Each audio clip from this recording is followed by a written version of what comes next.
Order, order. Can I welcome you all to this meeting of the Environmental Audit Committee Subcommittee inquiring into Antarctica and Britain's relationship with Antarctica. And can I welcome a distinguished panel who have a particular interest in the question of tourism and the particular relationship with Antarctica and what we can and should do about it. Perhaps the easiest way would be if you'd like to introduce yourselves for the record for Hansard, and then we'll take it from there. Perhaps starting with our physical witness, Camilla. Thank you very much. My name is Camilla Nichol and I'm the Chief Executive of the UK Antarctic Heritage Trust. It's a pleasure to be here. Thank you. Kim? Yes, good afternoon. My name is Dr. Kim Crosbie. I am the chair of Noble Caledonia, a small travel company that operates in Antarctica and the rest of the world. But I have a long history in the Antarctic tourism management from both research, applied, but also policy development with IAATO and as the industry advisor to the UK delegation to the treaty meeting. Christy. Hiya, I'm Christy Hehir, an environmental psychologist with a PhD on how tourism can better aid conservation. And finally, Amanda. Hello, thank you very much for having me today. I'm Amanda Lynnes and I'm the Director of Environment and Science Coordination for the International Association of Antarctica Tour Operators, or IAATO. Great. We come to this having just returned from Antarctica and having seen significant evidence of tourism down the peninsula, so many of the members of the committee will have all sorts of interesting things to ask you about. Can I ask you what might sound a stupid question, but perhaps Dr. Hehir might have particular something to say about it, namely, why would anybody want to go and be a tourist in Antarctica? What's the attraction? Tourists are motivated to visit for remoteness, the cold, the wildlife, the icebergs, the exclusivity of travelling to the world's last wilderness, but also the heritage. And I think that has a really key element of the UK's offering for sure in Antarctica.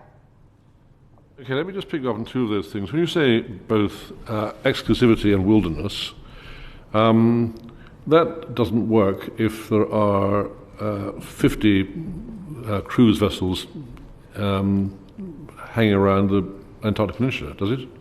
It's no longer exclusive because loads of people are doing it, and some of those ships are, 3,000 people on board. And nor is the wilderness because they're messing up the very thing which they've gone to see. Yeah, I think right now the self-regulation actually does enable some element to keep an element of that exclusivity / wilderness about it. If the self-regulation doesn't do that, the operators will actually be shooting themselves in the foot with their product. All right, so Noble Caledonia, you have exclusively very small ships, very expensive, so that keeps your exclusivity going, but are your people, they want to go there and be there on their own and see the icebergs and see the penguins, and they don't want to see loads of other tourists, is that correct? Yes, of course. And what they're wanting to visit is the wilderness and have that experience. And I'm sure all of you who are visiting it, quite recently, would have had this experience as well, when it takes quite an effort to get there, to plough your way down through the Drake Passage and whatever it throws at you. And then one morning you wake up and literally it's like pushing through the wardrobe into Narnia and you're in this incredible place. And I think that, with no disrespect to your next session from the BBC, etc., but I don't think any film or book or photograph does it justice as the humbling experience that you get when you're there. And I think that happens no matter what. And yeah, I've been working down there for over 30 years and you've seen the number of ships rise within that. There is a huge effort amongst the operators to coordinate, to try and limit how much they see or have any contact with other vessels. There are hotspots, of course, but generally the if you want to call it an illusion of wilderness, is maintained simply through that ability to coordinate and work together as a fleet. And I think it is pretty unusual. There's lots about the Antarctic and how it's managed and how it's regulated that's unusual. But one of the things that is quite effective is that as a whole, they work as a fleet. Once they're south, all these competitors, to try and maintain that sense of wilderness. Well, that wonderfulness on the wilderness, that would imply that as many people as want to go there should be allowed to go there. I mean, we can't have a kind of exclusive thing where we say certain people can go but others can't. I mean, are you actually saying that it's so wonderful and you wake up and you've gone through the wardrobe as you described it, let's allow as many people as want to come, like 1 million people a year or something, is that right or not? In a controlled fashion. I think there is an argument for that, and I assume that later on in this discussion we'll get on to how the system currently works, where are the weaknesses in that, where are the strengths, where's the gaps to try and achieve a stronger system looking forward. But at the moment, there is the capacity, I think, for those who wish to come, and they are fairly self-selecting. I'm sure you have had this experience at cocktail parties or wherever, when you tell people that you're off to the Antarctic and half of them go, wow, and the other half go, why? It's not for everybody by any strength of the imagination. So at the moment the system works, but there is definitely a word of mouth thing going on, partly facilitated through social media and technology, about just how special it is to visit this place. Yes, I think some go wow and some go why. A significant number say, oh yes, I went down there last year on a cruise. Actually, it depends on the kind of cocktail party you're at. But let me ask then, several of you make money out of tourists. Certainly Nichol Caledonia do, but even the Antarctic Heritage Trust do, because Port Lochroy and other venues wouldn't work unless you had people there buying postcards. Is there a limit to how many people can visit the Antarctic Heritage sites? Yes, there is. And you're absolutely right. I mean, we generate income, and vital income, actually. If we didn't earn their income there at Port Lochroy, we would find it very difficult to do the conservation work that we do at all 5 of the sites, or 6 of the sites we look after. Yes, there are limits. I mean, there are limits to the number of people that can land each day at every site, and limits to the number of people that can land at any one time. So that, if you start doing the maths on that, there is a limit, an utter limit, the number of people that land at Port Lochroy. But actually that limits still further, because there's limits on the amount of the days, hours in the day, and the season is a kind of a bell curve as well. So you have a peak season, sort of late January, February time, but it's much quieter sort of in the shoulders. So we do end up with a self-limiting kind of number of visitors, and we monitor that very carefully, because of course it's a penguin colony, but it's also a heritage site, and any heritage site in the world, you want to be careful about the number of people that are tramping over your wooden floors and touching your artifacts and that sort of thing. So it's very controlled. And so how do you control it? I mean, if indeed there are, let's imagine there's a 10,000 person vessel pulls up, as is perfectly these days possible, or will be soon. How do you prevent all 10,000 coming ashore at one go? Alas, they're not allowed to land. So vessels of more than 500 passengers cannot land passengers. So all they can do is cruise and look at the icebergs and the historic sites as they sail by. So it is only the smaller vessels, the expedition vessels, that can land. So those much larger ones, which are fewer and further between in the kind of community of Antarctic community, they can only visit for a short time and just look. And that 500-person rule is laid down by IAATO or by the ATA, or Antarctic Treaty System? Or? The Antarctic Treaty System, yes, but it is, of course, enforced and applied via IAATO members, but it's all vessels, so it's, yeah. They can anchor off and drive around in ribs if they want to, can't they? Actually, what I'll do is defer to Amanda on that one, because she has the rules on all of that. Madam. Thank you, Camilla. Yes, Camilla's absolutely right. Measure 15 under the ATCM, Measure 15 2009, does limit passengers from disembarking from vessels with 500 passengers or more. And that also includes getting off and going sightseeing on small boats as well. One of the things, IAATO does attend the Antarctic Treaty Consultative Meeting annually, and we have done that since the early 1990s, and we attend as an invited expert. And our purpose there is to facilitate discussions on human activity in Antarctica.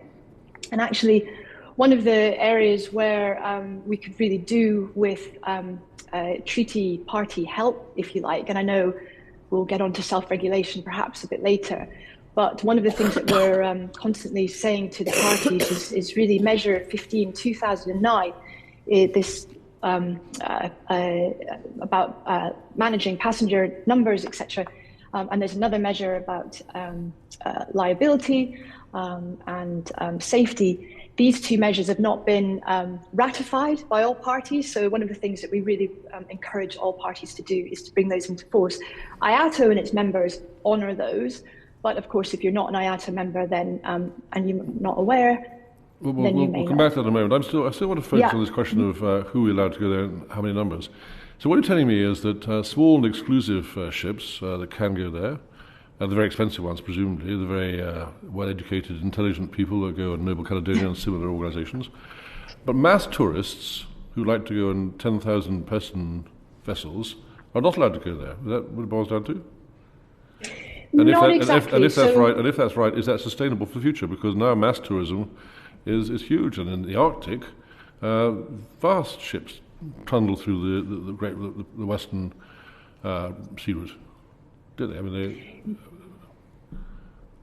mean, so for Antarctica, yes. So we have vessels that are termed cruise-only vessels. I think there are around 8 of those that visited Antarctica, not this season, but last season. So they can sail in. They have to have a permit. They can sail in and they can view Antarctica and its splendor, but they just cannot offload passengers. Whereas vessels that carry 500 or fewer people, they can sail into Antarctica and they can land visitors at visitor sites. Yes, I got that, but isn't that unreasonably exclusive? Aren't you actually reserving this great wilderness for only a small group of people who are able to pay for very small ships? And the general tourist is therefore not allowed to do that. Is that reasonable? And also, what happens in South Georgia? And what was the second question? What happens in South Georgia?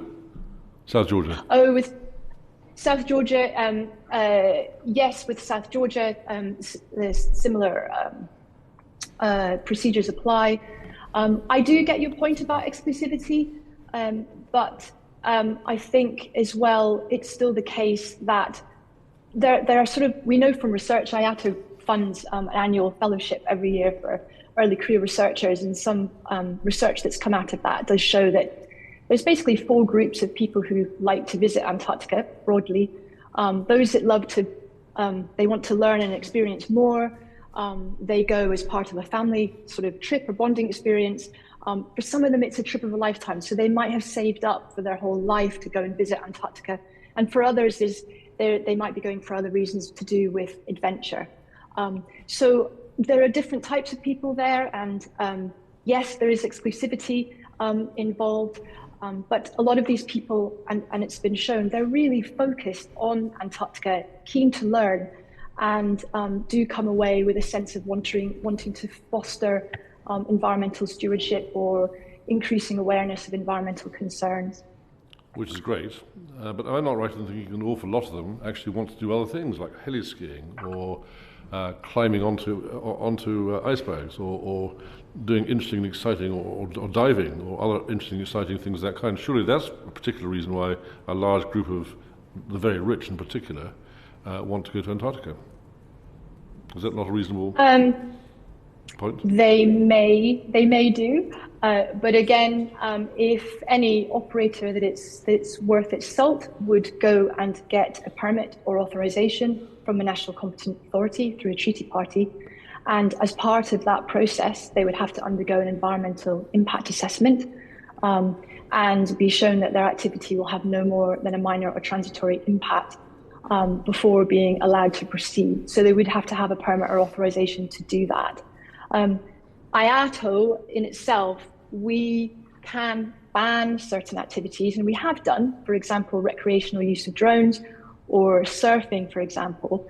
But what is important to know is that with permitting and authorization, once one activity has been permitted by a national competent authority, it's very difficult to then go ahead and ban that.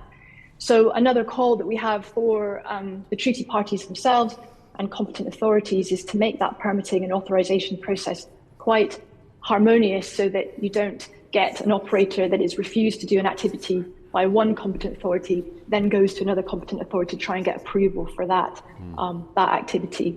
So it's not the case that activities can sort of and extreme activities, if you like, can happen without an environmental impact assessment in Antarctica. No, I recognise that. We're still dealing with why is it that people want to go there, and my impression is that an awful lot of people want to go there because they want to do extreme things they wouldn't be able to do elsewhere.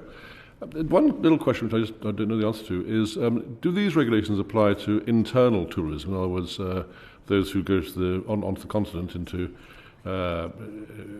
to the pole itself? I mean, are these kind of restrictions there as well, or is it purely around the coast? No, the deep field operators, so IAATO has 5 deep field operators. They also have to have permits or authorizations from a national competent authority. Constraints on numbers and constraints on what they do? It's not so much constraints on numbers, but in terms of the activities that they do, it again has to go through an environmental impact assessment before being allowed to proceed. Okay. All right, finally for me, I mean, how would you react to the thesis that this is the last great wilderness, is a fantastic place for biodiversity, for wildlife, it's a wonderful, wonderful, wonderful place, and the single tourist that sets foot in it is to some degree desecrating it, and that if we believe it's such a wonderful place, surely we should ban all tourism, make it a wonderful, preserve it for all time as it is, with not a single tourist going anywhere near it. Is that an entirely foolish thesis? I don't think it's a foolish thesis, but I think as someone who I first went to Antarctica in the 1990s as a scientist and realized actually after traveling to Port Lockroy, the heritage site, which Camilla can talk about at length, and that was the first time that I met tourists in Antarctica, and I realized that they had the same visceral pull as I did for protecting the continent. And so I do, I'm with IAATO now, but I do subscribe to the principle that any travel, tourism is a force for good. And when it's managed responsibly, it really can be a wonderful thing. And I do think that the people who are traveling there and coming back can do a lot to boost our understanding of how important that continent is and why it matters. A noble aspiration, but we'll see. Christy, does that make sense to you? I mean, is it, or others? I mean, I presume you'd all be in favour of maintaining tourism as it is. Is that, yes, Camilla? I mean, yes, I think tourism, the way we should look at it is it's a privilege, but it also must have a purpose. I think any pair of feet that visits Antarctica must have a real beneficial purpose for Antarctica. It's not just like going to the Costa del Sol or going on a cruise to the Bahamas or something. It's actually, it has to be enriching, it has to be beneficial, and it needs to be a net good. And I think, and there are a myriad ways in which that can happen. But I think that's how it needs to be considered, I think, as a sector. But how would you possibly ensure that was the case? I mean, if someone turns up and goes to Noble Caledonia ship and lands at Port Lockroy and gets off, how can you possibly judge what the motivation for doing that is? I think it goes higher up than that. I think it's about within the treaty system and what tourism is for and how it's regulated and managed, but then how operators through the permitting systems that are run by through national programs and national competent authorities, how that's then enacted. So what is when you're applying for your permit to take your ship to the Antarctic? Why are you going? What will you be offering on board? What activities will you be undertaking? What is your net zero? What are your net zero goals? All of those things need to be taken into account. They are really well at the moment, but there's always room for improvement. I can concur with that. Christy, yes. Yeah, sure. I would just concur with what the others are saying, and thinking about travel with purpose, or actually how I like to think of it is thinking about purpose with travel, and maybe just shifting those words around. Putting the purpose first, perhaps, is a way to look at it. Okay, yeah, I hope you're right. I think these are very noble aspirations. I'm going to try my best to find someone that hates Antarctica and get them to come there and prove you're wrong. There you are. Anna. Thank you. So research has shown that each visitor to Antarctica effectively contributes to the melting of 83 tonnes of snow. So as we've just heard, Antarctica is becoming increasingly accessible to tourism, and given its fragile ecosystem, does this make it justifiable, or should we be saying no to more tourism? Kim Crosbie, can I ask you? Okay. Yeah, sure. So I'm well aware of that paper and the implications. And I would say that, several points to make. First off, it touches a little bit on the previous round of questioning. There are advantages as well. I mean, it's not just tourism. There's four big industries that are taking place in the Antarctic. There's research, there's the logistics supporting research, there's the fishing industry, and there's tourism. So those are the four main activities. And each of them, out of necessity and because of where it is and how you need to get there, it does require a lot of energy and effort to do that.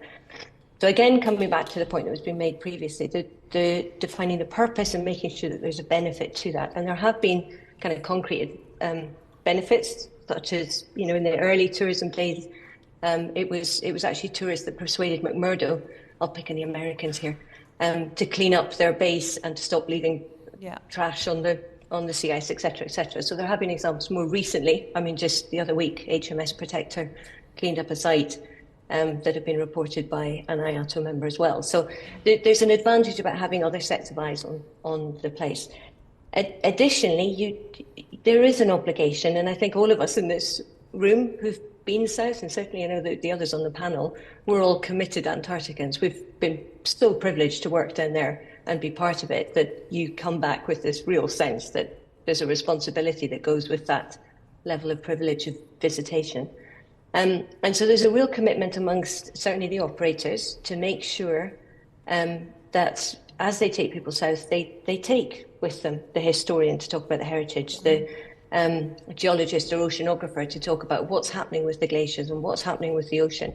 And it's a very effective way to get the message across about what is going on down south. And I think there's I was there in November, actually was with an extraordinary group of female leaders in STEM. We had a group of them on board, and they all came back, and it's absolutely incredible already seeing the efforts and the work that they're doing to promote the importance of Antarctica and how to make sure it's taken forward.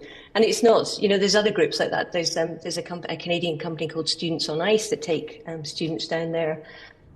It's a real mix of people, but even some of the most committed diehards question climate change, etc. You can't, when you see it up close and personal down there, you can't help but have robust discussions at least and raise the profile of it. So I do think there's value to it.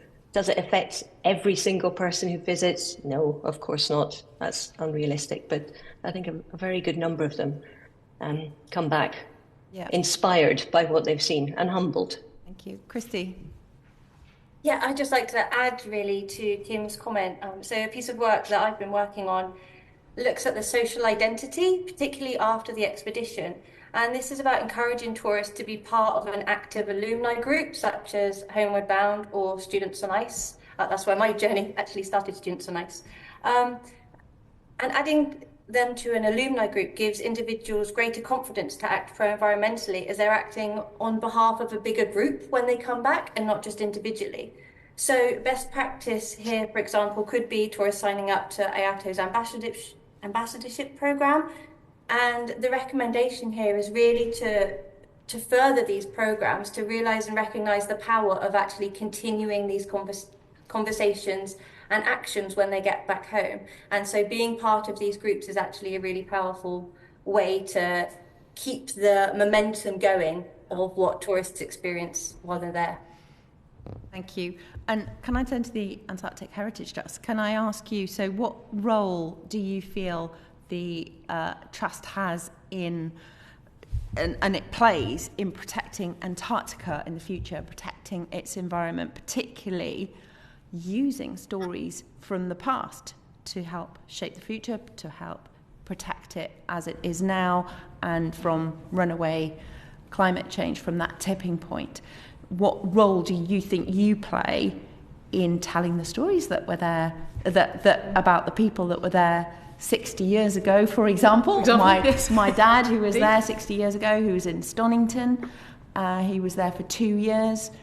What role do you feel you play now in telling those stories? Although they weren't scientists back then, they weren't carrying out scientific work because we didn't have the science we have now, but they were the early warning signs of what was to come. They were mapping, they were surveying the land.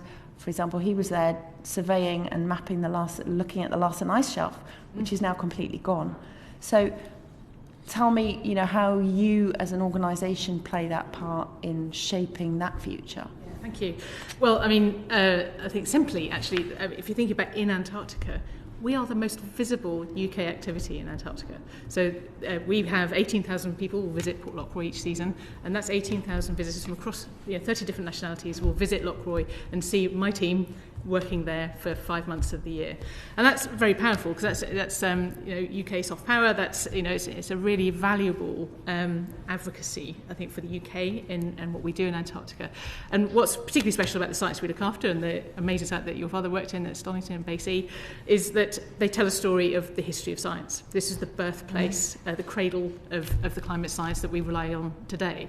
So understanding where that comes from is super important. And as in the UK, we're our cultural heritage is so important to us. It's who we are, and that speaks to everything here in the UK, the wonderful building we sat in today, but also about what we've done in Antarctica in the past. We're involved in its first discovery. Captain Cook, in the 1770s, was trying to find it, and so our Antarctic heritage, our Antarctic history, is so strong and powerful and respected. We've been really important players in Antarctica since its first.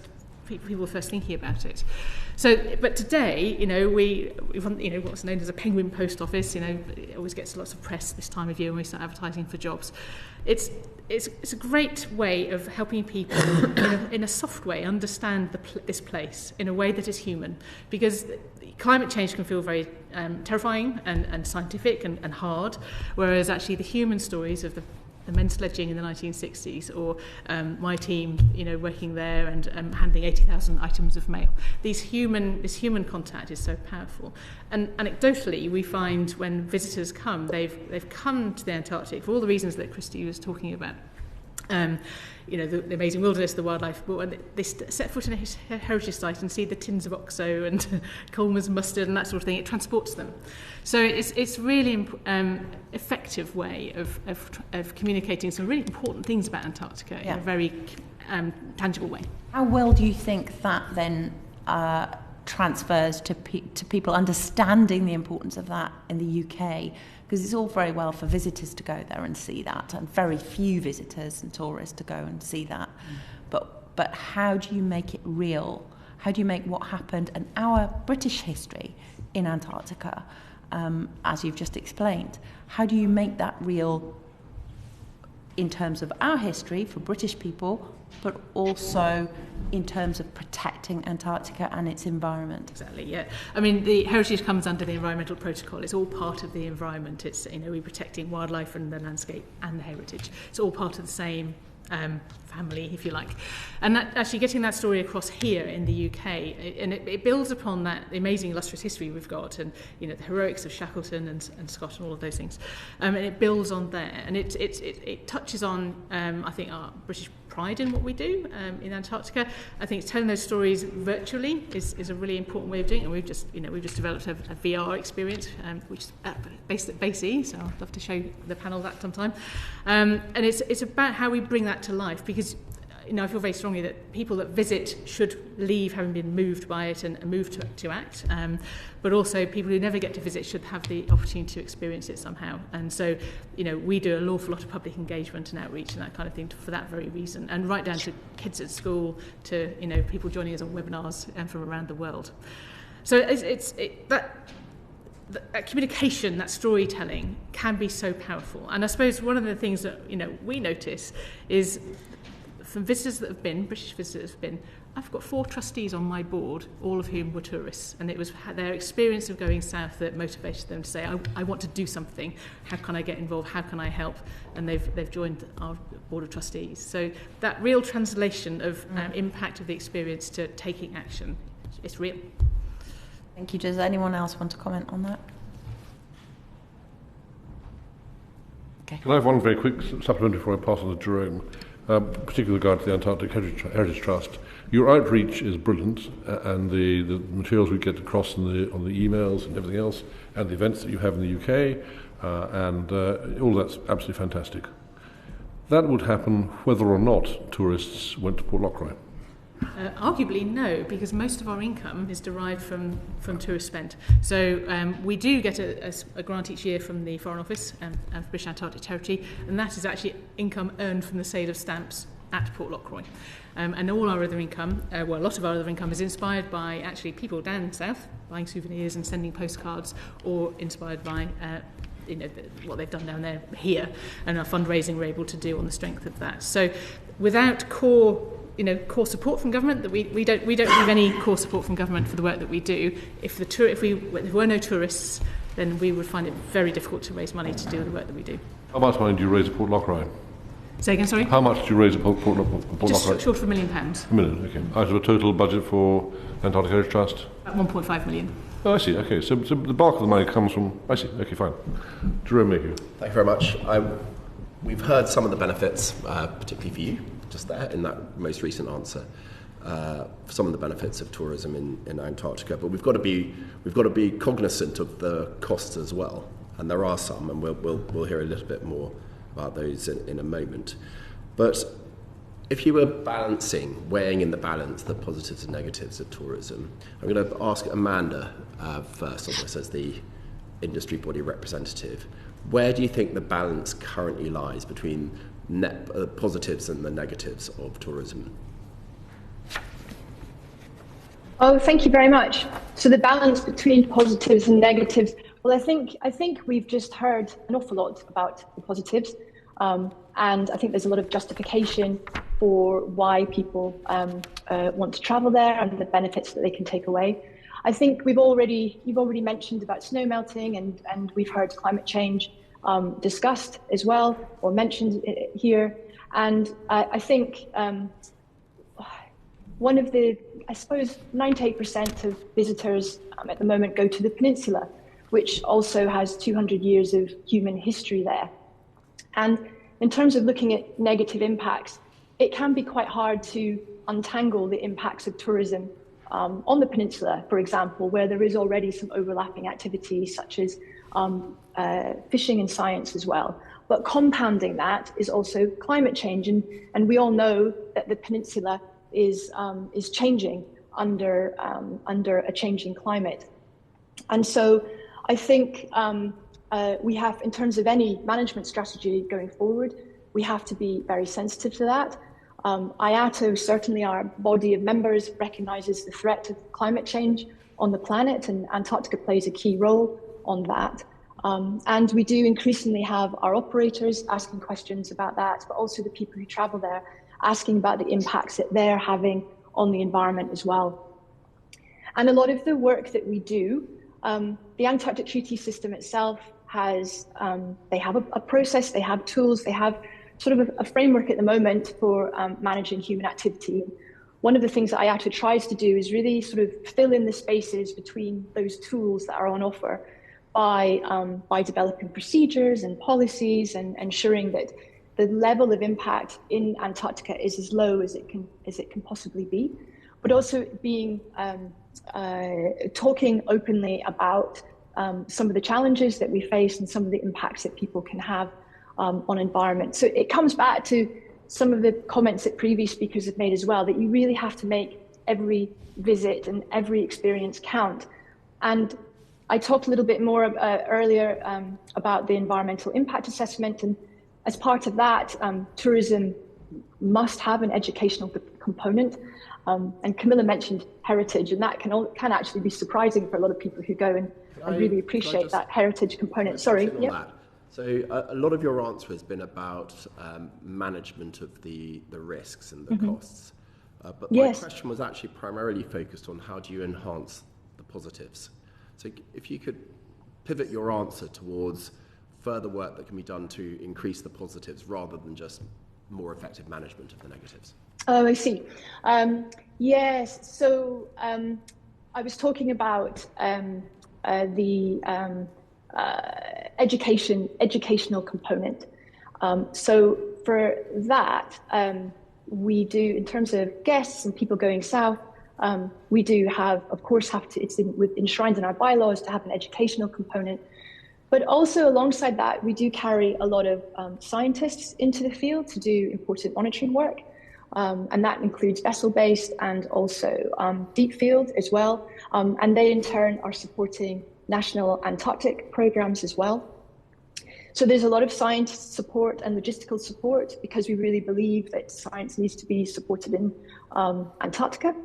And then there's other far-reaching ways of supporting sciences too. I mentioned the IAATO funds and IAATO fellowship to try and boost science as well.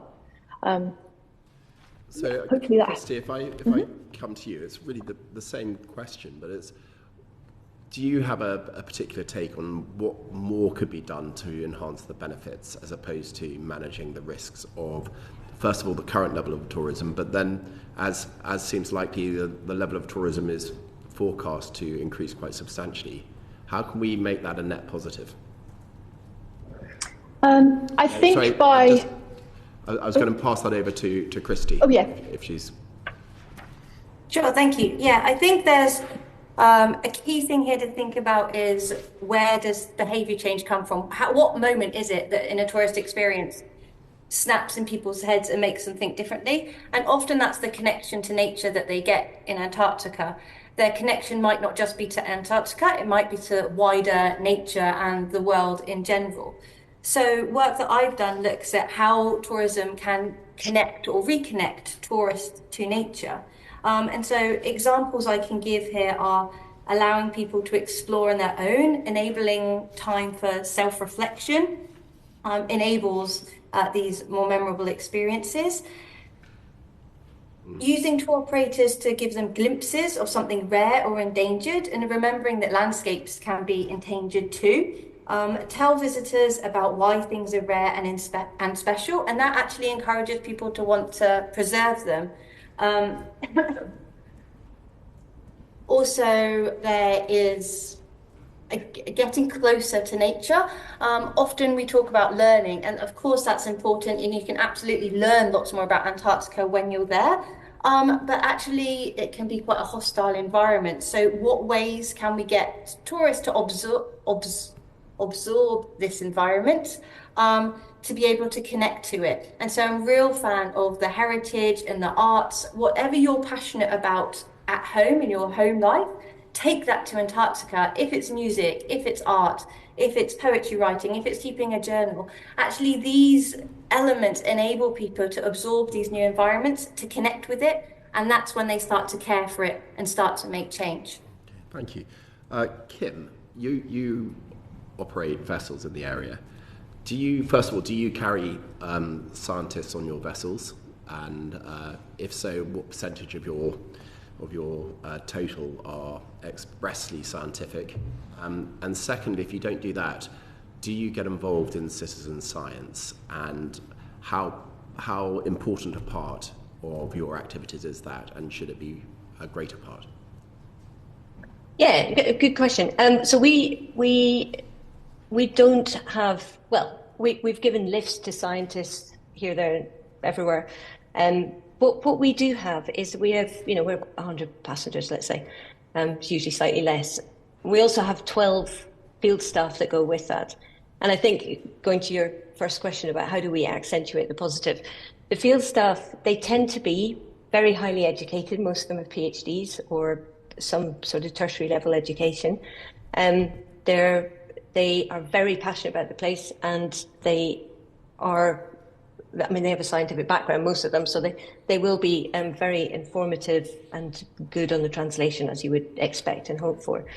We do take part in citizen science. Again, there's a number of projects that are set up or promoted through IAATO, but we also have we have our own one, and we've done some work through a group called Orca to do with whale monitoring and watching. We've developed a whale plotting app that's actually worldwide, but also in the Antarctic.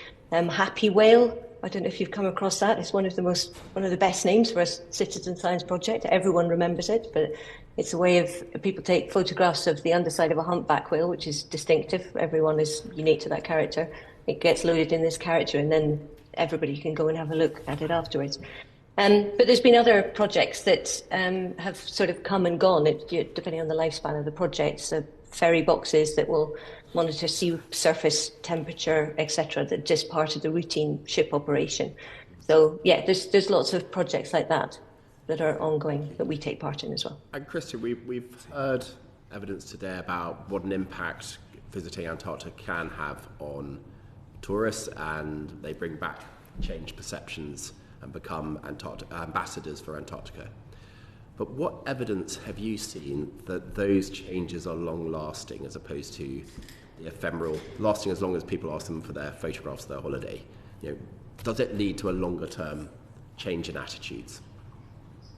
I think it can do, and I think the examples of the panel we have here today are of that, particularly looking at how tourists can get self-determination, or what tour operators can do to boost tourists' self-determination whilst they're there.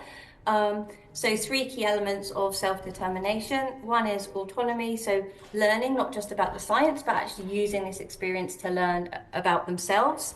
So things like polar plunges really take people out of their comfort zone and make them believe, oh, actually, I can do this. Perhaps I can do something different when I get back home. I've mentioned connectedness to nature, but equally connectedness to the expedition team, connectedness to the other passengers. Again, thinking about that kind of social relatedness part too is also important for boosting self-determination to make those changes when they get back home. And the third one is competence, so skill development. So learning in the field from experts, hearing the storytellers, the real tourists think in moments. They don't often think in science or statistics. So going back to Camilla's comments, it's really important to tell those stories. It brings it to life. And it's what people remember year on year, and what makes people want to change not just their daily behaviours, but actually some bigger lifestyle behaviours, career choices, and so on when they return home. Thank you very much. Can I be a bit provocative, intentionally provocative? And my question, you should not interpret my question as being something that I actually believe, but nonetheless, I'd like to hear you rebut it. What you've described in this first section of our evidence inquiry today is potentially a small group of people on small ships paying a very large amount of money to go to an exclusive resort in the world, and you're then justifying that by saying, oh, that's because they learn more about the environment, and they broaden their horizons, and they do worthwhile things, and they bring it back, and they become advocates for Antarctica. You could argue, if you were that way inclined, that this is all greenwashing, and that actually this is simply highly exclusive tourist industry for a very small group of very rich people, in which case it's much less justifiable than the ways that you've been trying to justify it. Is that, I say, please don't think that I actually think that, but nonetheless, some people might, and therefore I'm going to ask the question. Let's ask the Antarctic Heritage Trust. Camilla. Well, I would turn that around maybe. I would say, do you think it's right that a whole continent of our planet should be closed to ordinary people? I mean, I say ordinary in inverted commas. So you're just closing it, so the only people who can go are scientists, the military, and fishing. Is that okay? No. I would say no. Yeah. Yeah. So I'd say yes. Tourism, I think, is a legitimate activity. Yes, it is exclusive, but by its very nature, its distance and its complexity and there's a danger as well as other things, and therefore the amount of safety and the types of ships and the types of people that facilitate that activity means it's a £10,000 ticket instead of £150 ticket. So I think, yes, it is a self-selecting, it is an exclusive activity, but if it's made to be a force for good, then surely it can be an equivalent activity to other things that go on, so long as it's managed carefully. And as I said before, every pair of feet that enter Antarctica, does good in some way. I agree, and some people have said today, okay, there will be a proportion of tourists who will, that was great, I've ticked off my 7th continent and that's it. But for every, 5 of those, there's going to be someone who's going to want to join the board of the IAATO, or is going to want to, do something in their lives that will benefit Antarctica, because they were so moved by it. And so many people that are members of UKHT, so we have a membership organisation, friends, if you like. So many people reflect back to me their experience, and they may have gone 20 years ago, but it is so real to them. It is so powerful, and it's changed their lives in some way. Okay, noble aspiration. Just finally on this one, I mean, going into the interior, a very large number of people now are doing the 7 highest mountains in 7 continents, and they're climbing Mount Vincent. Do you think that the people who pay an enormous amount of money to fly to Union Glacier and then up to Mount Vincent and climb Mount Vincent, are they doing that for environmental worthwhile reasons, or are they doing it because they're bagging a summit?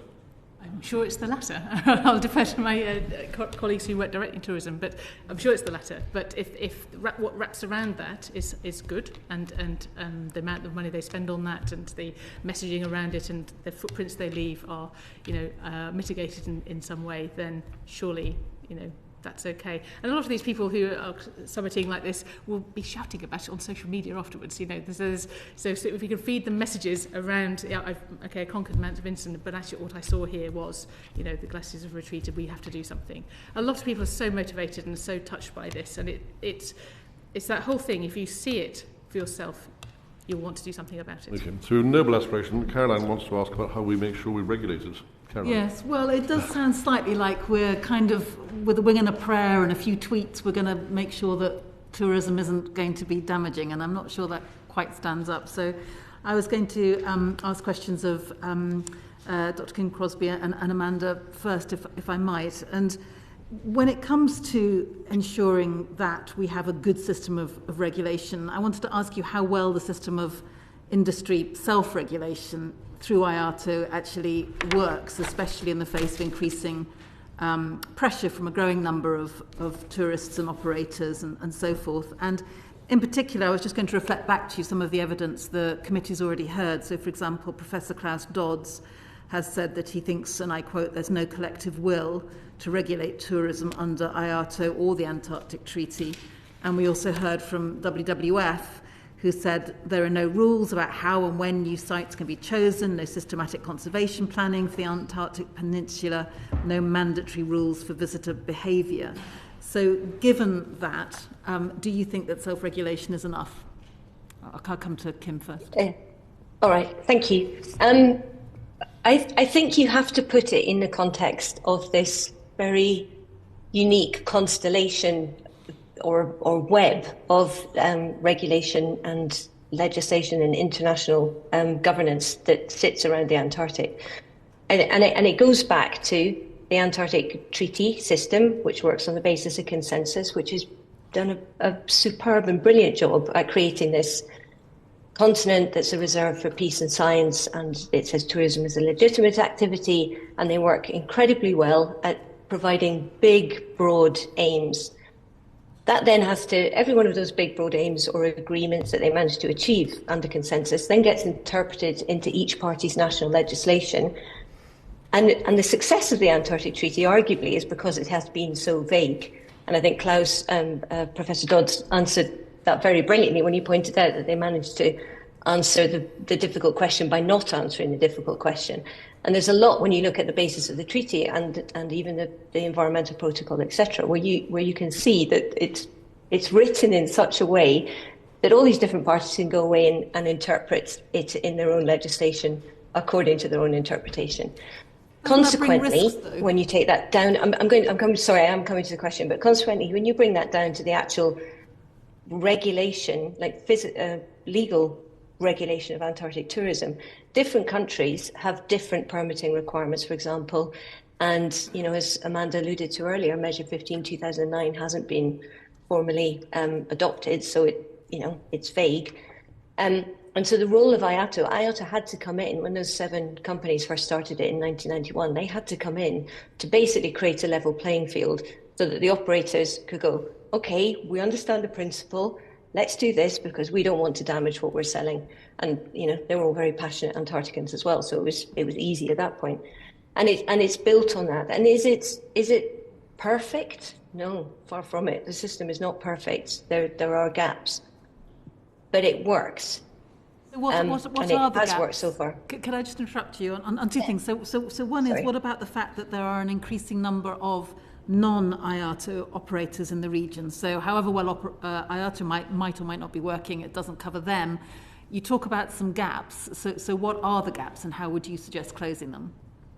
Okay, well, with the non-IAATO operators, principally those are yachts. So there is this is the weak. This is one of the real weak areas.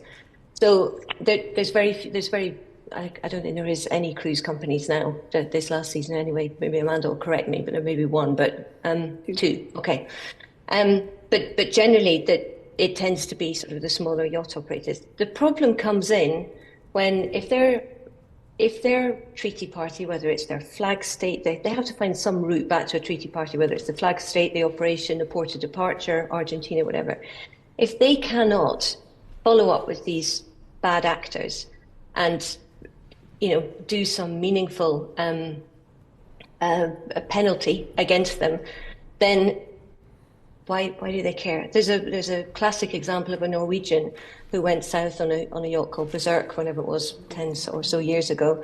The Norwegians worked very hard to try and take him to task over it and do it, take him to court, etc. Eventually, it distilled through, and I think he got a $10,000 fine for operating in Antarctica without a permit. Same time, he got $1 million contract for a TV thing. But the sanctions need to be much stronger and with better enforcement, yes? That would be a huge achievement, and we've been calling for that in the treaty for a long time. But it's difficult for them. We do understand that. I'll come to Amanda, but I wanted to add in another question, if I might, before you answer, which was about in terms of the Antarctic treaty system in particular, and what could the UK government do to foster international collaboration to address the challenges presented by growing tourism, and in particular in the context of whether or not we need stronger international regulation of tourism. To Amanda, please. Oh, yeah, sorry. So I think some very good points about competent authorities and sanctioning bad actors, but I think the UK plays a fantastic role within the ATCM, really as in terms of supporting strong engagement with all stakeholders. And I think continuing to promote that would be hugely beneficial for us as an industry. Kim talked about some of the gaps, and IAATO itself, we don't promote tourism, but what we do promote is to advocate for safe, environmentally responsible tourism. And of course, we work very closely within the Antarctic Treaty System to do that, but we do have limitations, some of which I've already discussed. So Kim mentioned the sanctioning of the bad actors and considering unintended consequences as well, because these bad actors can undermine the treaty system.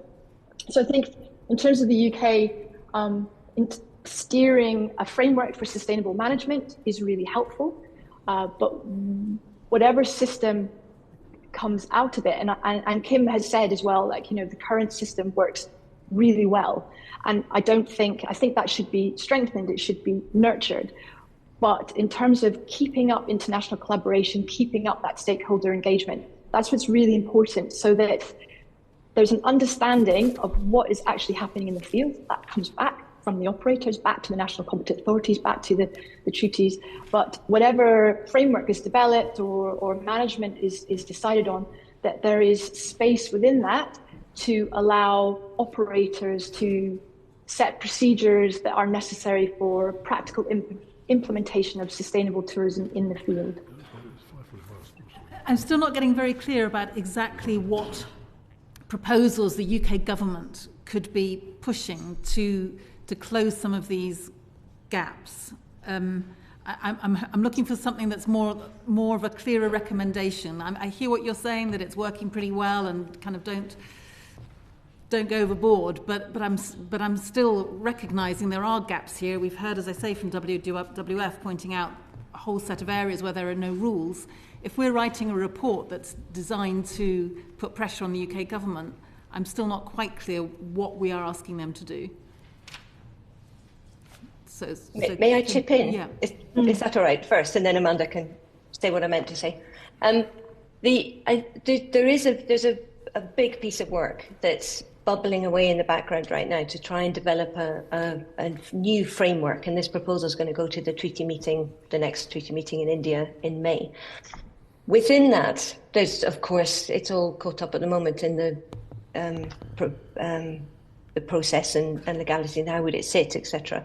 But within that, there's a number of really hardcore discussion points about how things could change in order to accommodate more visitors or more ships, if that is what the future holds, and or manage the system a little bit better. Two things for the UK government specifically to do is one of the problems with the way that, this is my view, personal, one of the problems with the way that framework is being developed at the moment is that it's being done by a group who are very like-minded, and they're doing it in a way that is isolating the ones, and it won't build consensus. And there's a real polarization that's going on that's, yes, of course, there's a slightly complicated geopolitical field at the moment, but what the treaty is missing at the moment. The US used to fill a role about 10 or so years ago as the honest broker. They don't do that anymore. It doesn't seem to be their role. And I think the UK does have a very strong position to be able to do that, because you have the longevity of the individuals, and that counts for a lot in that forum. But because you have that longevity, they're in a better position than most to try and build a consensus around the room. So I would really hope that that's one of the things that the UK could try and do. I think the second thing is moving slightly away from the ATCM and more into the CEP. And it's going back to the concept of looking at the management of the area as a whole. And one of the challenges that everybody has at every level, whether it's IAATO or the treaty or competent authorities, is being able to come up with this is how many tourists can go to the Antarctic safely. This is it. This is, doing a limit. Everybody is struggling with that for very good reasons. But what can happen, and the way it works at the moment, and it's slightly, haphazard but incredibly successful way, is by limiting the ability to how many people can go ashore to specific landing sites in a day. There's still only 100 at any one time, but putting the limits on specific areas and setting up these sites and setting up whatever. That has not been achieved in a strategic way, or it's not been looked at, and this is the WWF point, that there hasn't been the opportunity or the ability. I think, to be fair, it's just, the information hasn't been there for the CEP or whomever to step back and say, this is the whole that we're looking at, this is how we should carve it out. I'm going to stop. And I think I'm just mindful of time, and there's one last bit I needed to ask, if that's all right, but that's helpful. Thank you very much. I just wanted to come to Camilla for a second and just ask whether you think the government should be considering any further measures as part of its permitting processes for tourism operators.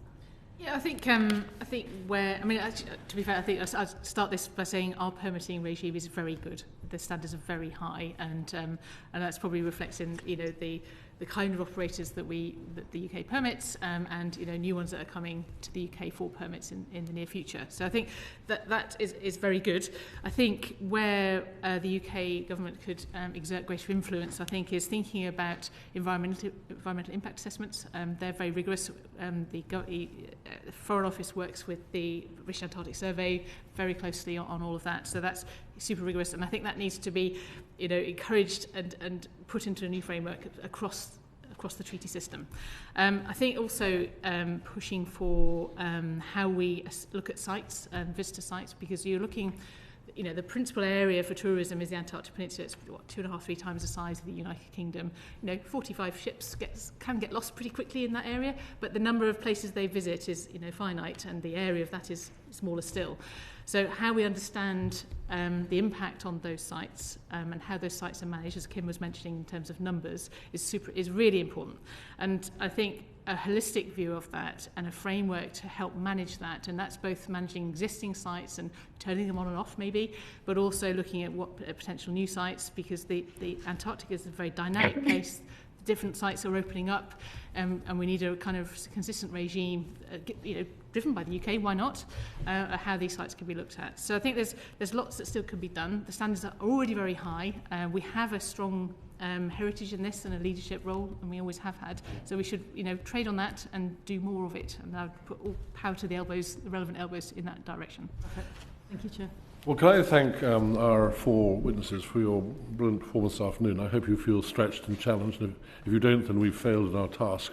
Our four witnesses, Camilla, Nichol, Chief Executive of Antarctic Heritage Trust, fresh from a very good performance, we may say so, on the Today programme this morning. So, yes. Well done on that. Dr. Kim Crosbie, the Chair of Noble Caledonia Limited, Dr. Christy Hehir, Senior Lecturer in the School of Hospitality and Tourism Management at the University of Surrey, and Amanda Lynnes, Director of Environment Science Coordination at IAATO, the International Association of Antarctic Tour Operators. Thank you all very much indeed. Can I just say that tourism will, I think, form a central part of our report, no doubt, its future and its impact. And if you think of other things that you'd like to have said but you didn't get a chance to say, please do feed it into us. We will happily consider whatever you might have to say after this meeting, and we'll be glad to have that. But thank you, meanwhile, thank you very much indeed for your time and for your effort and for your witness. Thanks a lot. Thank you. And with that, perhaps Thank I you can very ask much. you to...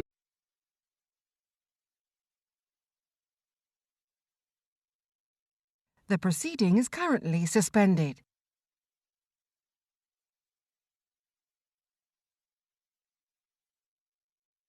The proceeding is currently suspended.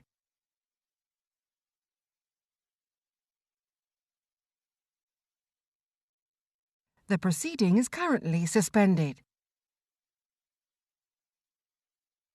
Mark Brownlow, who's the creative director of natural history for Plimsoll Productions, and Elizabeth White, the executive producer of the Natural History Unit in Bristol, I think. Are you presumably based in Bristol? Can I welcome you and thank you for coming. We've been hearing in an earlier session, I think you'll hear for at least part of it, about the potential damage and the potential benefits that tourism bring to Antarctica. We now move on to considering the way in which people like yourselves make use of Antarctica in the production of programs, brilliant programs like the Frozen Planet in Antarctica. Now, is there not an argument that says you could do all that by using library footage and actually taking great huge crews down there with vast quantities of equipment and breaching places that are otherwise virgin and never been visited before? Is that not environmentally actually quite damaging? Kick off. You can kick off, yeah. I was fortunate and privileged enough to be the showrunner of Blue Planet 2, and we know that series had a fundamental impact on public opinion around single-use plastic. So we know our shows, when we get them right, can have a huge impact that affects change for the positive. Frozen Planet 2 was made 10 years after the original Frozen Planet. So yes, you're absolutely right, there is a bank of archive to lean into, but a lot has changed in those 10 years. Climate change has made a radical impact, particularly on the peninsula. It's affecting the lives of the animals, and so we felt it was absolutely fundamental to tell the story of what's happening right here, right now, in Antarctica, which you can't do through stock footage. We want to tell the current story of life in Antarctica and how it is reacting to all the changes that are unfolding around it.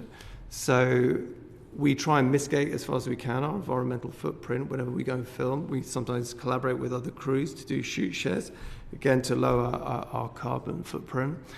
We try and use locals when not outside Antarctica, because there's not many, obviously, locals in Antarctica, but we very much are conscious of lowering our carbon footprint whilst telling that contemporary story, which can only be captured with new technology like drones that didn't exist 10 years ago, all sorts of other advancements in camera technology will enable us to present new stories that's built up again on 10 years of new science that will tell that new fresh perspective that hopefully will engage a new audience. Sure. Well, I agree with you there, and I think they were both extremely influential, and a lot of the change in the public attitude is thanks to the Frozen Planet series. However, I say to you again, the risk would be that you'd be accused of some kind of Antarctic adventurism, and that you didn't need to go there. Your answer to that allegation was that you're comparing 10 years later with 10 years before. How much footage did you use from the first Frozen Planet series and the second one? None. No, nothing from the first. So it wasn't comparing? Sorry? So it wasn't comparing.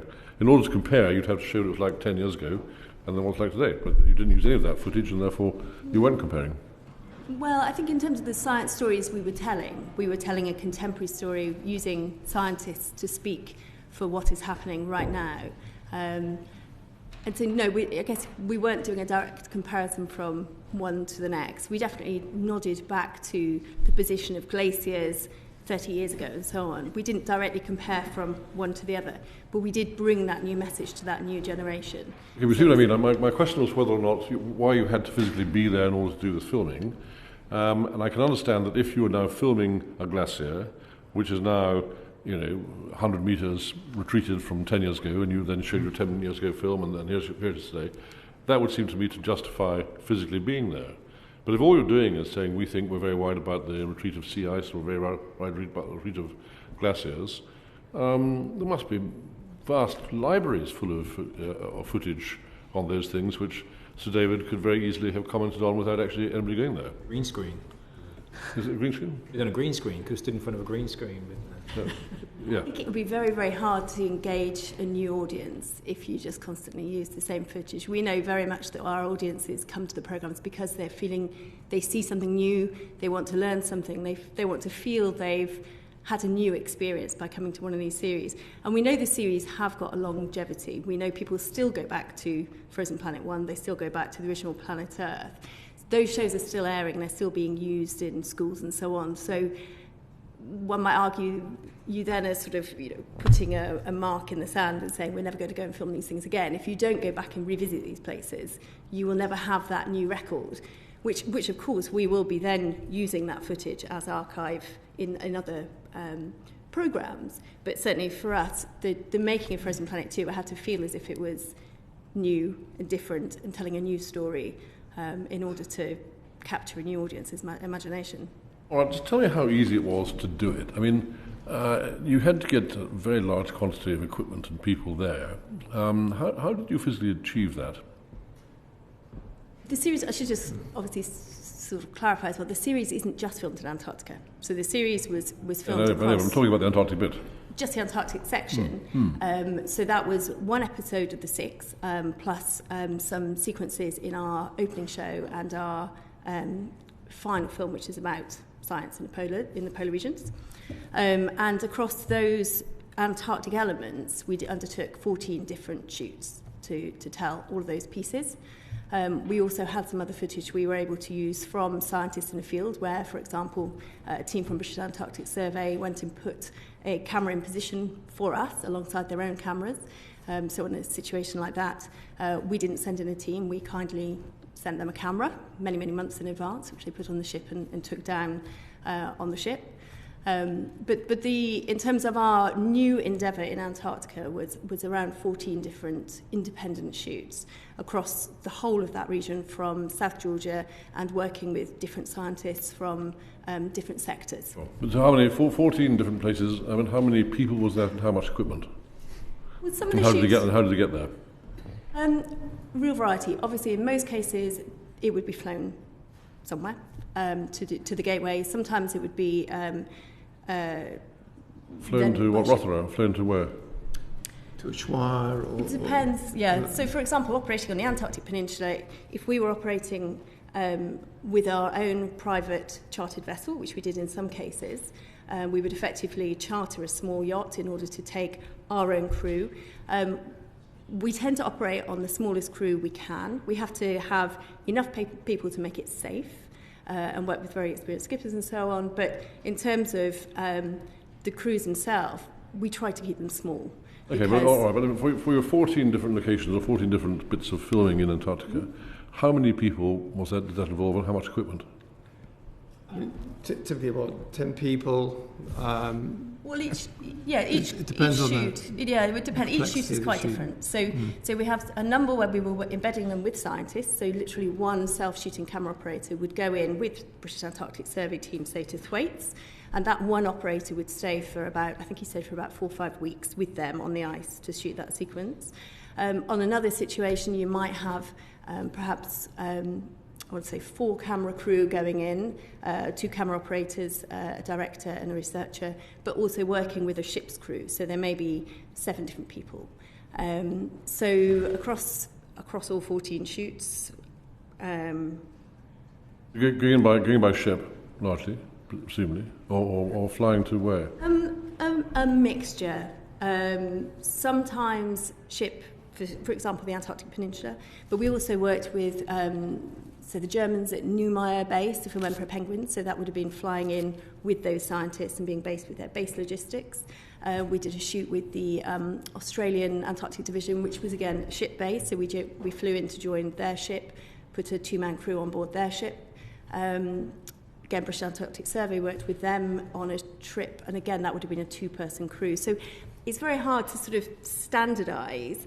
I mean, very much we look at where the stories are that we really feel compelled to tell, whether that be natural history, which involves quite a small crew but for a long period of time, or whether that's, say, a science story where perhaps you can put in a single camera operator to spend time with the story with the scientists. So it's quite hard to generalise because each one is its own little unique. Sure. I understand that, but you understand the thrust of my questioning, which I wouldn't want to be accused of being hypocritical because we ourselves were in Antarctica recently. So, but the thrust of my questioning would be that a significant amount of activity by film crews of one sort or another took place in Antarctica, and that would have had some degree of environmental consequence. Mm-hmm. So how did you minimise that consequence, or how do you feel about that consequence, or how do you feel about your viewers who are very concerned about climate change, looking at it and thinking, well, actually, the BBC must have made a contribution themselves to this, to the problems that exist in Antarctica. But what's your general approach to environmental conservation and damage? That's very much at the forefront of our mind whenever we launch a shoot. But if we can row back, at the very beginning of production, we try and green our production from the development phase, the research phase, even before we enter into filming phase. So just sort of local good practice in the UK. And then when it comes to being on location, we do try to minimise the amount of equipment, the amount of personnel we take with us. But as Liz says, we have to do things safely. And if we're going to go the way there, we've got to film it in such a way that it's going to feel fresh and original and groundbreaking, because in order to justify the means, we want to engage a larger audience as possible. We got 10 million viewers on repeat over 20 on BBC Catch-Up iPlayer for episode 1 of Frozen Planet 2. It's been seen worldwide. I haven't got precise metrics, but if there's anything like Blue Planet 2 is on the way to 500 million people. And when you're going to think one series seen by 500 million people in China, when Blue Planet went out and was downloaded by 250 million people, it reportedly slowed down the internet. And you hope that a series like this, which is underpinned by the message of climate change, is going to strike a chord with at least some of the audience. And just sort of, without going backwards, just to answer your first question in a bit more detail, when you asked why go back again, 10 years ago when Frozen Planet was made, man-made climate change was still in discussion, whether it was human born or not.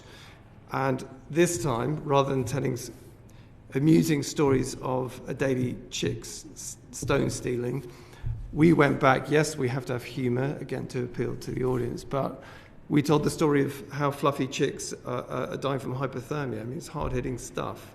We also did do photographic comparisons showing the disappearance of ice over time from on the ground. As Liz said, we installed cameras at Rotherham with Bass to do a historic time study of the degree of melt that was taking place on our watch, and we even engaged with satellites companies to chart over 50 years that change. Please don't misunderstand me. I'm not being anti. No. I think the work that you did was fantastic, but nonetheless, we just need to consider the environmental consequences of doing it. Do you want to talk about the on the ground? Sorry, did you want to talk about the on the ground logistics as well in terms of minimising environmental impact? Yes, why not? Yes, please. Because that, again, obviously, from our point of view, reputationally, we want to go in and we want to have minimal impact. In order to gain the permits, whether it be to film on the Antarctic Peninsula or South Georgia, you do have to get all the right permitting in place. Which does mean proving that you are a responsible organisation and that you are well aware. So you have a people risk assessment in terms of whether you can get your team back out by Medivac, etc., which for many reasons means you often do have to have, a boat, a vessel there to get you out, should you need it. But there is also a very big environmental impact process you have to go through, especially if you wish to fly a drone or if you want to go anywhere near an endangered penguin colony or work around cetaceans. And there's different layers of permitting depending on who you're working with and which sector of Antarctica you're working in. But certainly, sort of from my experience of 20 years with working with BBC Studios Natural History Unit, the permitting process to work in Antarctica is it's the most rigorous. Offshore islands, rare islands in other places also. Well, before I hand over, that triggers off one further question in my mind, which is that I'm sure that's the case. And knowing the BBC and the people who work for you very well, I'm certain that you apply the highest possible standards. Are you not concerned about people perhaps from other countries around the world or from elsewhere, even Britain even, who might be much less responsible, who see the success of the Frozen Planet series and say, well, I'm going to do that too. I'm going to shoot down there, charter a yacht, and go and film Emperor penguins. Is that a concern? There's rigorous permitting around access to bases. So, for example, British Antarctic Survey, they only issue 3 media permits to access Thwaites Glacier, which featured in our finale, and so we have to go through an awful lot of process to be allowed that one place that could go to any film crew from any country. So from our perspective, and we applaud it, there are limited places available. So I don't foresee that it could be a free-for-all.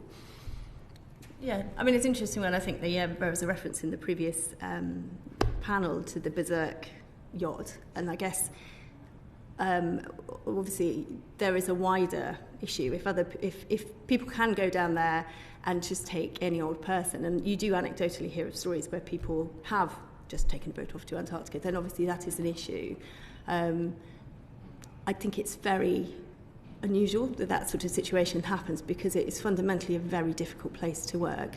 You know, the skippers we've employed to take you across the Drake Passage in a small yacht really do have to have a lot of experience because you would not trust your life with most people. And I think that it's a very, very difficult terrain to work in. I think that hopefully most people are sensible and pragmatic and realise you need to go in with a support of organisations so that you yourself are safe when you're operating there. Good done. Thank you very much, James. So just picking up on the segue from all that last set of questions, you were talking, Mark, about the sort of inspiration for Frozen Planet 2. Mm-hmm. I'd just like to move on to that, onto the content and why it was you decided to focus it in the way that you did. And perhaps you could just set out what the inspiration for coming back to it 10 years later was. Was it to tell the climate change impact story? Yep. Or was it to follow some of the natural history, what's happening to the flora and fauna that you've discovered? A decade on, so much changes from scientific understanding, which equates to opportunities to film groundbreaking news stories, advancements in camera technologies. 10 years ago, we would never have believed that you could fly a miniaturized drone to film a completely new perspective of a wave-washing killer whale. Whereas previously you would have to have hired a large helicopter at fast expense and with its large carbon footprint. So new technology, new stories, with new science. Plus, the imperative we feel as filmmakers to tell the story of the changes that are taking place in Antarctica, because, as we know, it's one of the fastest changing parts of the planet, along with the Arctic. And we, without diverting too much away from the original series, that series also, we wanted to expand the narrative. That original series focused solely on life in the poles. We broke out to cover stories including the entire frozen quarter of the planet. So we also filmed in the high peaks of Himalayas. We filmed in the frozen forests of Siberia. So we really wanted to, in one massive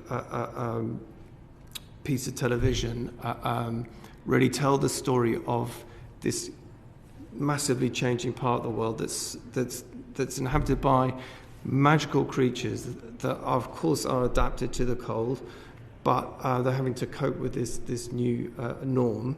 And the last thing is that we wanted, particularly with Antarctica, which is the superlative of all the stories, it's the coldest, the biggest, the windiest, and also the most changeable. So the most extreme of the cold frozen region. So that was our sort of the highlight of the series, without a doubt, Antarctica. But we also wanted to, at the end of the series, particularly in Programme 6, which was our science episode, relate it back to each and every one of us. This is the ambition, to land that these aren't remote, far away worlds. Changes taking place there are going to come back and impact all of us. And how did you, focusing on the Antarctic, which is what we're interested in this inquiry, how did you assess what was scientifically valid as opposed to what's curious that you came across? How representative was the edited output that you eventually showed as against what's happening across the continent? Well, I think in many ways a lot of the Antarctic episode itself focuses on individual pieces of animal behaviour. When we're focusing on a species level, then obviously we're making sure that the behaviour we're showing is representative of that species, and to do that we work with scientific consultants. We work with scientists throughout the process. So in terms of actually finding the stories in the first place, when the series is first commissioned, the first sort of 6 months to a year really is our team of researchers speaking to all the scientists they can in the field to speak to them about pieces of behaviour they're observing. Do you have any new discoveries? What sort of topics could we cover? And through that we do a shakedown to find stories that we feel are going to be representative, and also going to have the parallel, obviously, role of having a nice mixed programme. I mean, we have to make a film that is going to work as a whole. We can't have 12 penguin stories, for example. So we do a lot of distilling of working out which stories we feel are going to make a balanced programme for the audience. In terms of climate change specifically, then we are obviously running everything we do through those scientific advisors. So that happens at the point of the research phase. Often it happens when we're in the field, because sometimes they come with us in the field. Sometimes it's through sending footage to them to say, do you think this is an unusual thing or is this the normal? And then it comes down to the actual final fact-checking phase. So when the films are in the edit, we are again working with the scientists who are experts in the field. Maybe the scientists who we initially spoke to, but we often send them out to other scientists to effectively peer review pieces of behaviour we see, just to make sure what we are depicting in that final episode is accurate. Was the British Antarctic Survey your main source of scientific advice here, or who else did you talk to, and how helpful was the BAS in relation to others? Yeah, we work very well with British Antarctic Survey. So as I say, I've been at the BBC Studios Natural History Unit for 20 years, worked on the original Frozen Planet series, worked on some intermediate series where I've come in to help with polar shoots, because that's my background, and then most recently I'm the series producer on Frozen Planet 2. And I've always found the British Antarctic Survey scientists absolutely fantastic. very, very helpful, be it just for phoning up for information or actually supporting the field. Because sometimes we do go in and we work with them logistically, be it being based in a place that is a study site or actually going in on the ground to do science with them. However, we can't just focus on the areas where the British Antarctic Survey work. So we do absolutely work across the global community. So in this particular show, we did do a number of sequences as well with the National Science Foundation of America, so based out of McMurdo and Palmer Station. We worked with the Australian Antarctic Division on a ship-based study they were doing on blue whales. We worked with the German RV because they were working on, they allowed us access to their Emperor Penguin base. So we do, by the nature of the fact we're doing a global landmark and we want to be representative of the whole continent, we do absolutely have to find stories from beyond that, beyond just the sort of British bases. But we do find the British Antarctic Survey very helpful also in terms of contacts and helping us. And in many ways that's very true of the whole of Antarctica. It feels as if it is a place that is very connected because of its very remoteness and the fact that people do have to collaborate in order to work to do their science. So Mark, you just said that the programme was viewed by 500 million people around the planet. That's true, Blue Planet 2. I haven't got precise metrics for Frozen Planet 2 for the international distribution, but we can get back to you on that if that's helpful. So would it be fair to say that this is one of the most successful natural history programmes or series that the BBC's ever made? Yeah, so the original Planet Earth, the Blue Planet, Planet Earth, Frozen Planet were very, very successful, which is part of the reasons for revisiting those through Planet Earth 2 and Blue Planet 2. And this series was actually commissioned at the end of 2017, just as Blue Planet 2 was airing. And the response to Blue Planet was fantastic, picked up by, obviously, families, schools, very, very warm reception. And that was part of the reason of thinking, do you know what, we think Frozen would be a great topic. Because we knew that the environmental interest in Blue Planet 2 was strong, and therefore a story that was also had climate change at its heart felt as if it would be the right sort of story for the audience at this time. It was the #1 factual show for the BBC for 2022 when we aired. Frozen Planet 2. Frozen Planet 2, this series was. The audience was very strong despite the fact it did, the timing was 2 days after the passing of the Queen, and we actually had no publicity for the first 2 weeks of the run because of the national period of mourning, but the audience figures still came, and we know obviously an element of that is they love Sir David, but people love the cinematography. The BBC Studios carries out audience research after this series is aired, and the landscapes and the climate change or the environmental message featured very, very strongly as being something that people enjoyed. They felt they wanted to know about the environmental messages, whether or not they enjoyed I mean, we're not offering solutions, obviously, in the context of the film, but the audience skewed particularly well in the sort of younger 16 to 34 demographic, which is a sort of a demographic where they say they are particularly interested in things going on with the planet, and they want to know more about environmentally, and they're more motivated to do things by watching shows like this. Frozen Planet, the original series, had some constraints over the messaging that was and its ability to be sold into certain markets, particularly the US. Did you come, well, so I understand it, did you come across similar constraints with Frozen Planet 2, or have you been able to air it in its entirety wherever you could sell it? Yeah, I believe so. I don't believe there's been any constraints based on political concerns or messaging. No. For 2? Yeah, for 2. Yeah. And for the first original series? Or was that misinterpretation? I think there might have been an element of misinterpretation. I think there were news stories regarding the American market, and I'm not quite sure whether I don't know the information whether it was accurate or not, but I think there was an element of news around it which I'm not actually sure was accurate. But certainly my understanding, well, certainly for Frozen Planet 2, the series has got climate change stories at its heart within every single episode. There was never any way that anybody was going to take the series without having that message, and certainly we don't know of anybody who has tried to. Final question is, if it's been such an enormous commercial success, and I endorse what the chairman said, I think it's been a very enjoyable programme, very interesting.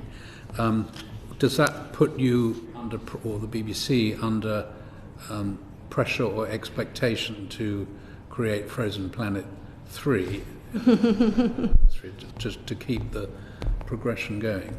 Well, that's at the discretion of the controllers within the BBC public service sector rather than BBC Studios. We are the makers rather than the commissioners. It was 10 years until between the two, Clearwater between the two. I suspect probably it'll be another 10 years to generate equally compelling fresh news stories and having new advancements in technologies to be able to deliver a completely fresh proposition. Just before I pass on to Clive, can I pick you up on the fascinating fact that your viewers are a 16 to 34 year group, which was quite contrary. I'd imagined that people like me, sort of old fogies, hot off Antiques Roadshow and then straight on. No, I think that it is very, very broad. I mean, it's BBC One, very, very broad age group who watch, from families with very small children. We know that the schools pick it up.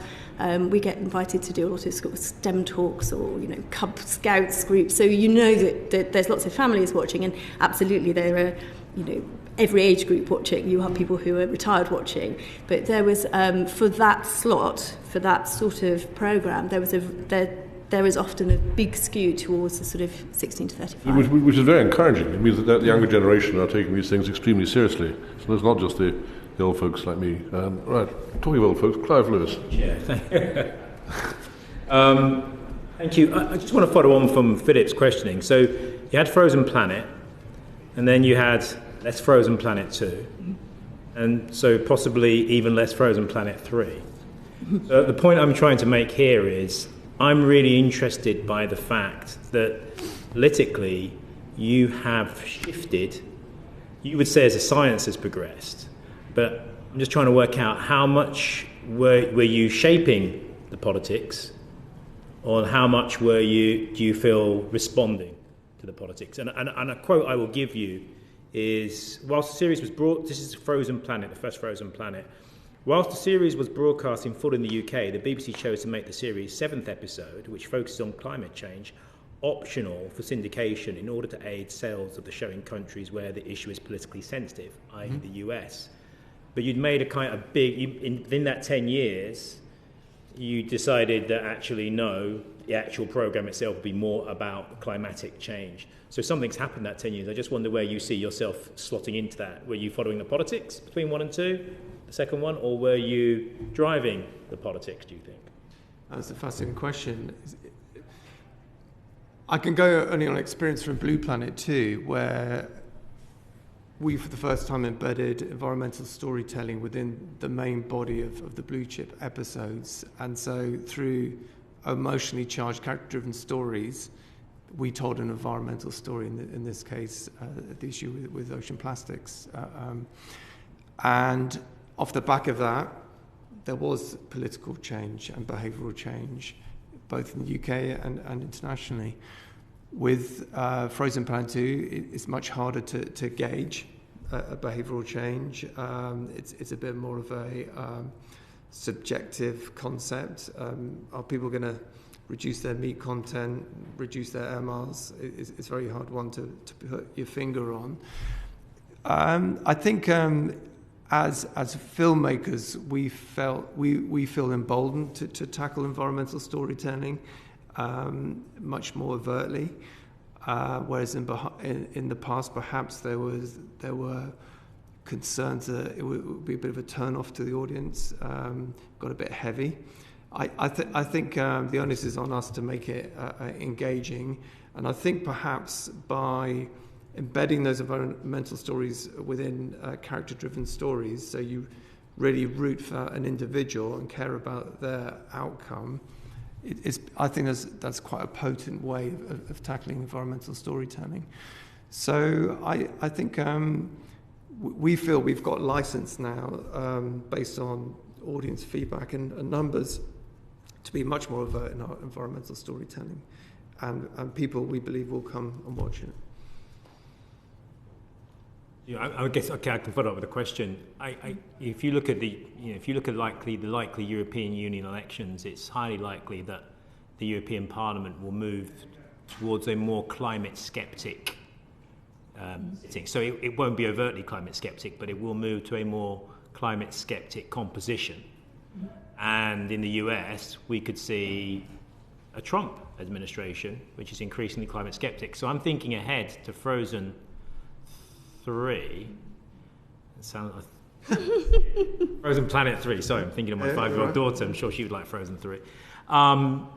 So I'm thinking ahead, kind of like in the next 10 years.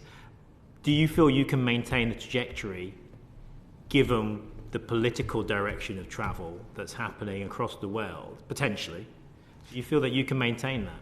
Well, I think science isn't going to change. No, but what politics might. You're not immune from that. I think we're all experiencing extreme weather. One of the hardest challenges is to care about something that's taking place in these faraway, remote worlds like Antarctica. But when you consider the UK or even the US are experiencing the hottest summers, the biggest hurricanes, the greatest flooding or storm events on history, I think it's sort of landing with the audience internationally that there's something afoot here. And you could argue that these series are becoming more and more relevant as people are looking to make sense of it all, particularly from a trusted broadcaster like the BBC, and find a way through it. So I would hope that the Frozen Planet 3 would be relevant and a draw to the audience. I mean, on this trajectory, you'll be blaming capitalism for all the ills of the Antarctic, possibly. Well, I joke now. Just clarify, Frozen Planet 3 has not been commissioned. Oh, I understand. I'm playing. I'm just going to move it on slightly. To what extent do you feel the Frozen Planet series has influenced tourism to the region? Do you think it's enhanced? Do you think it's increased it? I don't think we don't have access to figures. I think everyone who watches it says, "Oh, I wish I could go there." But obviously, whether we know it's watched by a really broad swathe of the British population, and how many of those would have the funds or actually the real desire to spend the money to go is obviously we couldn't translate. I guess what we try and do is we give them the sort of armchair experience. And I think that's particularly important when it comes to, say, children, or so. I mean, as I quoted, scout groups and children, people who wouldn't afford to go for themselves, perhaps because they really can't, because they're a child. They can watch it. They can get under the skin of a penguin and sort of understand what makes it biologically tick effectively. And we do spin-off things as well, which are accessible to others. For example, we did a collaboration with Minecraft computer game, where children, or adults if they wish, could play an educational free-to-download version of this computer game where they get to play the penguin from Frozen Planet 2 and live the challenges and with information about climate change and so on. So sort of experience being a researcher in Antarctica through this computer game. So, we try and give viewers an armchair experience, but we would not easily be able to say whether that impacts people actually buying a ticket to go. We'd like to hope less do, because they watch the show and they feel they've been. Thank you very much, Chair. Well, can I thank you both very much? I wouldn't want you to think that our line of questioning proved anything other than massive support for the work which you've done. I mean, both series have been just superb, and their influence on public opinion has been great. So you mustn't think that we're being negative, just questioning, that's all. But can I thank you both very much for taking the time and trouble to come and give us your quiz this afternoon. Mark Brownlow, Creative Director of Natural History at Plimsoll Productions, and Dr. Elizabeth White, Executive Producer of BBC Studios Natural History Unit. Thank you both very much indeed. Thank you. Order. Thank you. The proceeding has ended.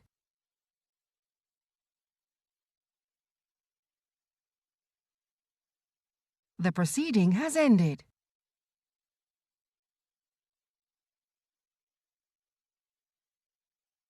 The proceeding has ended.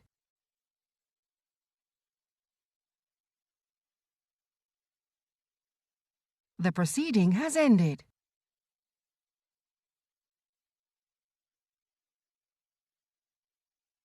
The proceeding has ended.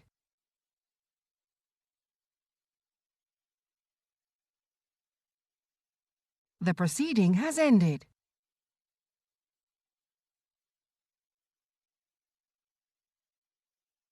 The proceeding has ended.